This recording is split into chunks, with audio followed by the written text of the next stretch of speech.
Herb. Herb is a plant. I mean, herbs are good for everything.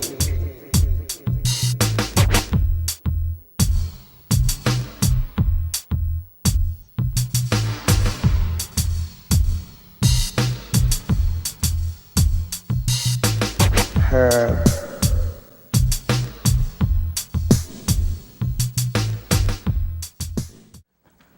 Hello, you made it to Eugene Cannabis TV. You got my friend Reverend Will, and you got myself, DanK, and we're here to talk about cannabis, good, the bad, and the ugly. Of course, there's nothing bad or ugly about cannabis, so we're going to talk about the good, I guess. Yep. But one thing, short-term memory, I want to make sure it doesn't kick in, so let me bring this up while I'm thinking about it. We got some dates coming up that I want to just tell everybody about. As of the day we're filming this, 420, that's coming up. That's 1 month and 14 days. And we're working, there's a couple celebrations going on. I believe the annual Bulb Ranch celebration will be going on at the Bulb Ranch on Friday, 420. And then I think for 421, Saturday, we're going to have our next benefit for the Hemp Fest. So we tell more about that. Global Marijuana March is coming up in 2 days. 2 days, excuse me, a little ahead of things there, 2 months. You sure put my heart to palpitate, let me tell you. 2 months and 0 days, so it's, anyway, it's 2 months. And then on the Hemp Fest is 4 months and 15 days away, or 14 days away. So anyway, those things are coming up fast, so things to think about and be prepared for it and jump in and help out where you can, where you'd like to. We had a interesting editorial in the Register Guard. Actually, I've had editorial in the Register Guard, and then shortly after that, our friend Jim Gregg had a letter, or rather an opinion piece published. And so we're getting some good coverage in the Register Guard. Did I ever tell you the time that I told my wife one time, I said, they say the Register Guard is a liberal newspaper. I said, if they're liberal, then I must be a flaming radical. My wife says, oh, you are, dear, you are. Okay, well, we got that straight. Yeah. Cool. But anyway, yeah, the Register Guard, all in all, it was, I know you haven't had a chance to read this, Yeah, but I did. all in all, it wasn't bad. They've pretty well told it like it is. Basically, they're saying that things are easing up on marijuana, and it talks about how the different states are, well, like California is working on an initiative called the Medical Marijuana Regulation, Control, and Taxation Act. It's intended to eliminate the confusion and abuses that resulted from voter approval of the groundbreaking compassionate use of 1996. And it's saying that the latest initiative would do away with doctors' recommendations. It's pretty much anybody 21 and above can use it.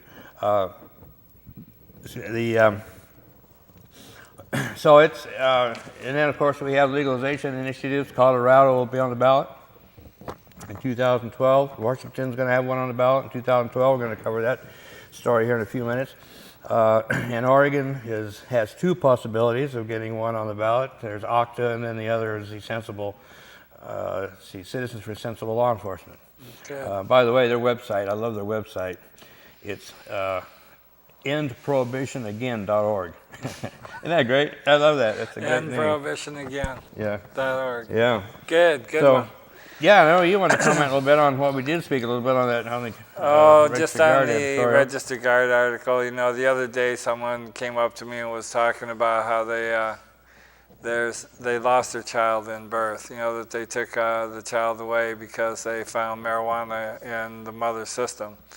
And it's interesting to me that my granddaughter right now is going through having birth, and without having marijuana in her life, she says she may not make it to full term. She may not make it to having the baby be born alive. So to me, it's like here we have the use of the word recommendation from physicians, which has been in the law forever, instead of a prescription, even though it's a medication. To me, these are the kind of things that, you know, drive me crazy, because it's like we're treated separately and differently than everybody else. Anybody else goes to their doctor, and what they're given from their doctor is a prescription. But because they don't want to own the fact that it's a medication, marijuana, They say that we have to have it recommended to us rather than prescribed to us. And then they use it against us by saying, well, it's not a prescription, it's a recommendation. Well, you're the person who made it a recommendation. You're the entity that made it this to make it a recommendation instead of it being a prescription in the first place. So when you set up catch-22s like this, and then you have people like ourselves who go out and call them on this, like we are right now on TV, there's never any accountability in the process. It's like, well, unless they do the paperwork to come in here and challenge us legally on the fact that, yes, you're right, it should have been a prescription in the first place. Yes, you're right that the people of Oregon said that we are supposed to have this as a medicine, and your job as the state, even though you don't want it, is to help us to get medicine, not to catalog us, which is what has happened in this process. So yes, here's a person, this is what that person's doing. Okay, folks, please pay attention to these kind of things, because this is the kind of stuff that starts out one way, and then, I mean, already we have so many people, and most are veterans and other people who are basically freedom fighters, even though you may call them drug dealers. When they are getting medicine to people and the government is lying to you about the medicine, these people are freedom fighters. They are not criminals.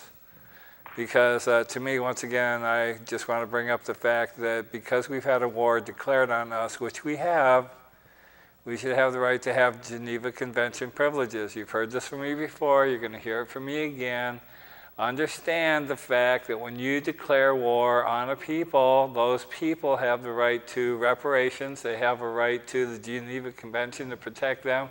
They have a right not to be put into criminal institutions because they're not criminals. So that's just what comes to me when we sit here, and to me this is kind of like just crapola, just recounting what's gone on instead of trying to think outside the box of how we can get our medication and how you can get money. Do you know today on TV they were talking about the Liquor Commission and how they made so much money, more money than they were supposed to make. Oh yeah, this is going to help us with our sheriffs and all the other things. Look, folks, if you can't figure this out, if you can do that with liquor, you can do it with marijuana. We're sitting here, we're ready. We all have it within our capabilities to help you in this process, but you keep tying our hands. Well, the state's already doing that. They're making money on marijuana. They doubled the program. But they're not even getting the marijuana. That's the whole thing. It's just a card. It's just the right to have it. Yeah, no, and that's the other thing. You're talking about medicine and well, what other medicine do you have to pay $200 a year to get a special permit to use? Right, there is none. So once again, it goes back to well, we'll talk about that later. Yeah. So anyway, interesting editorial, and look that up. You can get that on the internet from the Registered Guard site. And this is something I came across that was really surprising. It's not very long, so I've definitely got to read this to you, but it's titled Oregon Medical Marijuana, Haven for Other States and What's the Next Step? And the thing about this is that it's caught my eye is this is from the Oregon Faith News. The Oregonian ran a fascinating front page article about Oregon attracting out-of-state people who come to Oregon to get their medical marijuana cards. Records show that over 500 people from other states have registered Oregon medical marijuana cards. By comparison, there are 72,000 Oregon residents with medical pot cards. Oregon allows them to use marijuana while they are within state lines, despite what their home state laws are. Also this month, the Eugene Registered Guard did this analysis of where Oregon could be headed next with its medical marijuana laws. Oregon's program has its own problems. Because growers and distributors of medical marijuana are barred by law from profiting from their handling of the drug, a fertile black market has emerged that law enforcement officials say is out of control. And 95% of the states, more than 57,000 medical marijuana patients say they need their pot to relieve severe pain, which can be difficult to diagnose and confirm. In 2010, Oregon voters were asked to expand the medical marijuana program by setting up state-regulated dispensaries, similar to what's being proposed in California. That measure was defeated, but with only 55% of the voters voting no, indicating that Oregonians may be going along with a general softening of attitudes towards marijuana elsewhere. At some point, Oregon is going to have to move in the direction California appears to be heading and set up a system that would regulate medical marijuana the way alcohol and tobacco are regulated. The fiction that growers and distributors can be prevented from profiting from the medical marijuana trade would have to be jettisoned and some form of taxation imposed. So, well, just right off the top, I got to tell you this profiting that they keep using, profiting. Understand, you're not even supposed to break even, okay? Isn't that one of the weirdest things that you ever heard in your life? Yeah, right. In the beginning of this, you were not supposed to make 1 penny. You were just supposed to open your heart and, you know, take in all of this that you had to do. You had to buy all the stuff. You could not be reimbursed for your expenses. You could not be reimbursed in any way, shape, or form for this, which they've lightened up on a little bit. But I'm tired of just lightening the belt in order for me to be satisfied for the moment, you know, because I'm not satisfied. Legalization is the way to go. It's the way it's supposed to have been from the very beginning. Understand, we never, ever get a chance to talk about the spiritual aspect of this, which is insane. Because in this country where it's so important that we have a separation of church and state, in my case, in my court case, I was told by the judge that I had a right to my sacrament, I had a right to my religion. Neither thing did he have a right to say, because he has no right to judge my religion in any way, shape, or form. And then he told me that even though I have a right to my sacrament, I do not have the right to use my sacrament because it's illegal. Well, I'm sorry, folks. You really need to take a look at how this culture, this group of people who believe in peace and justice and believe in a clean world to live in, and some of whom smoke herb and some of whom use it to create products for their own self-survival, are not allowed to do so. That's a monopoly. You know, these people will not allow us to come forth and use medicine, use it for oil, all these other benefits that are there. And that's just not right. And we really need to get some help. And it has to be from people in positions who don't smoke herb to make it right. So mayor, city council, Lane Council of Governments, all of you need to pay attention to the fact that we're discriminated against. Thank you. Yeah, definitely. It's and I always like to say it's a freedom issue. It just all comes back to the freedom issue. It's all about freedom.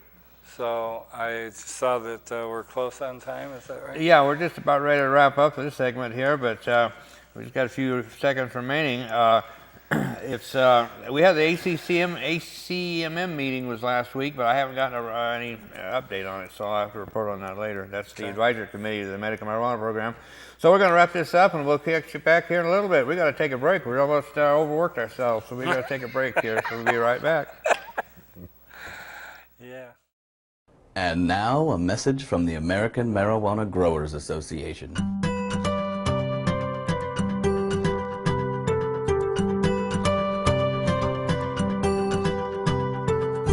Hi, I'm a farmer, and I work hard every day to grow high-quality marijuana, the biggest cash crop in these United States. I'd like to thank you for your support of U.S. marijuana policy. Because marijuana is illegal, I don't have to pay taxes. Even better, prohibition leads to artificially inflated prices, which means a better quality of life for me and my family, as long as I don't get caught. Just as importantly, your tax dollars support thousands of U.S. agents who work tirelessly to keep low-grade, foreign marijuana out of our country. So thank you, America. And remember, whether you're nauseated from chemotherapy or just in the mood for a nice cool buzz, choose the best pot in the world, American homegrown.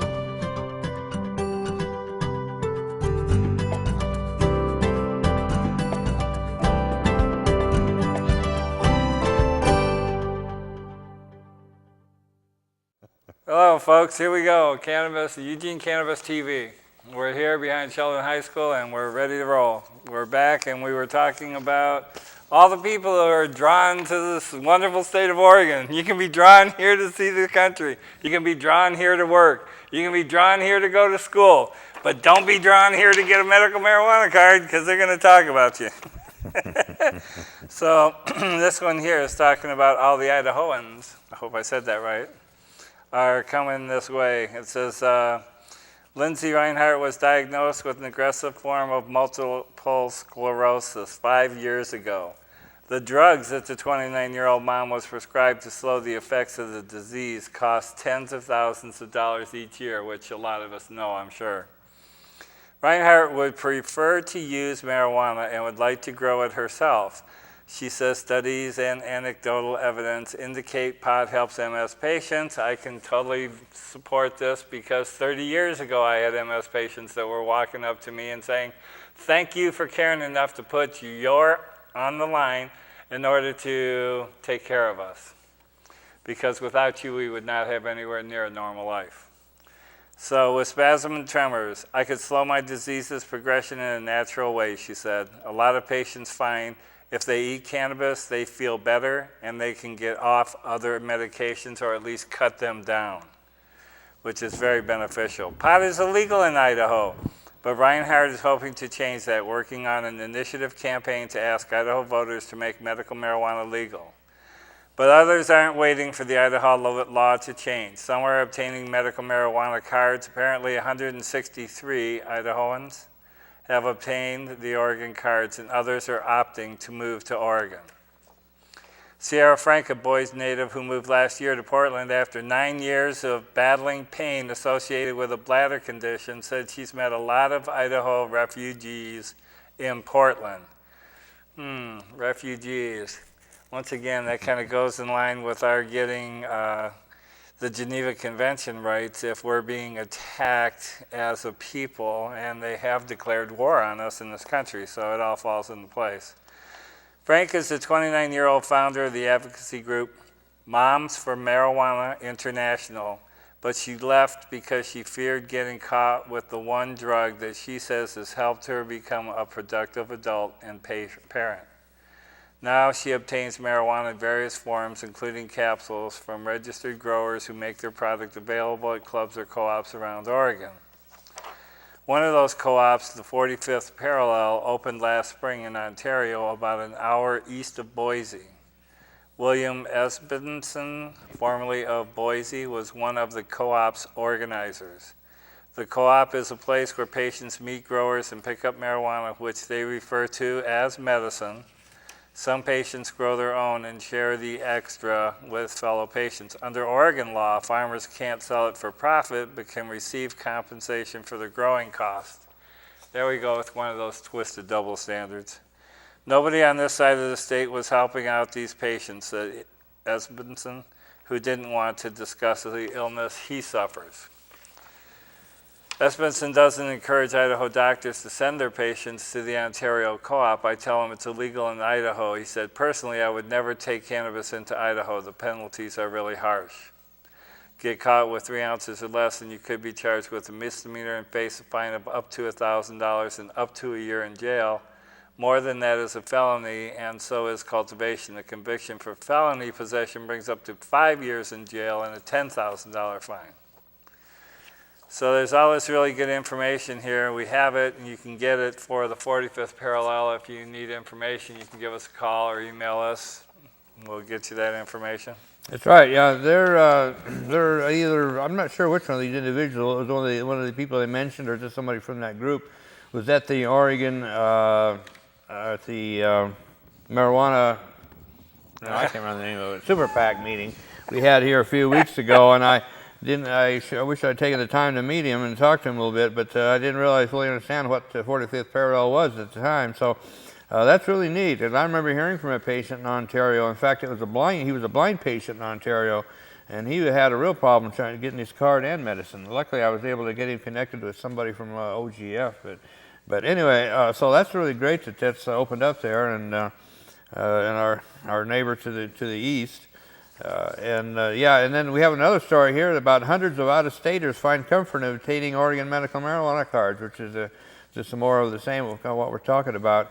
I forgot what the statistics are. That one was 163 Idahoans that have cards. Right. And it's interesting because some of these card holders are from way distant states, you know? And it'd be interesting to see what the different reasons. I think it would be kind of interesting to see why. Right. Who's the furthest away? Why they? Well, not only that, but why some of them, the reasons for it. Like they travel to Oregon regularly or whatever. Just curious what the reasons were. Well, we've always had the great reputation of having some of the best herb in the country. Well, that's true. And Yeah, so yeah. that's one of the things that brings people here. And it's what we've tried to tell you, everybody out there all along, is that we have a business that's set up here that could really make a difference. But we keep being looked at as being bad people for doing it. I'm sorry, but you know, all the other people, all the restaurants, all the bars that have liquor and stuff in them, understand, at one point in time, they were all illegal. Okay, the world was thought to be square at one point in time. That doesn't mean you have to keep talking about it that way. You know, understand, we have something very beneficial, something that can make a difference in the state, help bring it back alive. And we're afraid to stand up and make it so. That's ridiculous. According to this, it says the most cards from out-of-state patients is 309 from the state of Washington. It also says here that Idaho is 138, which is a little bit discrepancy from the other figure, but it says California is third with 50. And it says there are patients who live in California and Washington, or Idaho for that matter, who travel to Oregon to visit friends and family and ought not to be interfered with because they are processing their medicine, said Leland Berger. And by the way, I know of a case, the lawyer was telling me about a case of a gentleman that was he was out of California. He had a card out of California, but he was in Oregon visiting his family. He had a quarter pound. He got pulled over and got caught with it. And all in all, they offered him a pretty good plea bargain, but the irony of it is he couldn't take the plea bargain because he's not a citizen. He's a Canadian resident. So if he took the plea bargain, he'd be a lawbreaker, and then he'd have to go back to Canada. So he had to fight it, and it turned out they won. But anyways, interesting case. And some of the stuff you get into with all the laws and, you know, all for a plant, as I keep coming back to. Well, we'd also like to recognize people who are out there working on it and understand this is the second year that Representative Tom Trail, Republican from Moscow, has introduced an Idaho medical marijuana bill, but it's not expected to go anywhere. There's a group in Idaho called Compassionate Idaho collecting signatures, and they have approximately 2,000 now, but they need 47,000 by April to get on the November ballot. So for those of you who are in Idaho and either have family or yourselves that need medical marijuana, get in touch with Compassionate Idaho, please. You bet. And the last few minutes, Will, you want to talk about discrimination, and this is your podium, so you're on your podium here, or on your soapbox, rather. Well, you know, for me as a veteran, first of all and foremost, all the veterans who are out there, the PTSD that we have, and for any victim of a violent crime who also has PTSD, does it really matter to you what people think about you having this illness?